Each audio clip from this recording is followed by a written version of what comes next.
ఆళ్ళు పట్టుకుపోతే అన్యాయం ఆంధ్రాకి జరిగితే దానికి కారణమైన కేంద్రీకృత అభివృద్ధి కారకుడైనటువంటి చంద్రబాబు నేను సపోర్ట్ చేశాడు బేసిక్. ఈయన మార్పు ఏంటి ఇంకా చూపెట్టేది? నెంబర్ 1. సరే అప్పటికి 5 ఏళ్ళు 10 ఏళ్ళు కాంగ్రెస్ అధికారంలో ఉండటం వల్ల ఈయన కాంగ్రెస్ కంటే వీళ్ళకి మద్దతు ఇవ్వడమే కరెక్ట్, బాగానే ఉంది. తర్వాత తన పార్టీని ఏమైనా ఎస్టాబ్లిష్ చేసుకున్నాడు? ఇప్పటికైనా పార్టీ సంస్థాగత నిర్మాణం ఏమైనా ఉంది? బూత్ కమిటీలు, మండల కమిటీలు, ఇవి ఎంతవరకు ఎస్టాబ్లిష్ చేశాడు పార్టీని?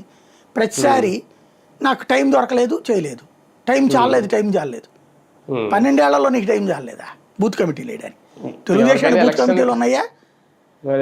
జనసేన వైసీపీకి ఉన్నాయా బూత్ కమిటీలు? అసలు చేస్తే కదా. నేనే 100 సార్లు వీడియో చేస్తుంటా, డిబేట్ కూడా పెట్టుంటా, ఎందుకు చేయవు అని చెప్పేసి. ఆయనకి పార్టీని ఒక ఇది కాకుండా తను కింగ్ మేకర్గా ఉండాలనుకున్నాడు, కానీ కింగ్ కావాలనుకోలేదు ఆయన. 2019 అలాగే అన్నారు కదా మొన్నటి ఆయన కింగ్ మేకర్ అవుతాడేమో కానీ కింగ్ అవ్వడానికి. అతనేమో నేను కింగ్ అవ్వాలన్నాడు, ఈయనేమో నేను కింగ్ మేకర్ అవ్వాలని అనుకుంటుండే. 2019లో వచ్చి అక్కడ అతిపెద్ద రాంగ్ స్టెప్ వేసాడు ఆయన. ఆ రోజున తెలుగుదేశం ప్రభుత్వానికి వ్యతిరేకంగా బయటకు వచ్చాను.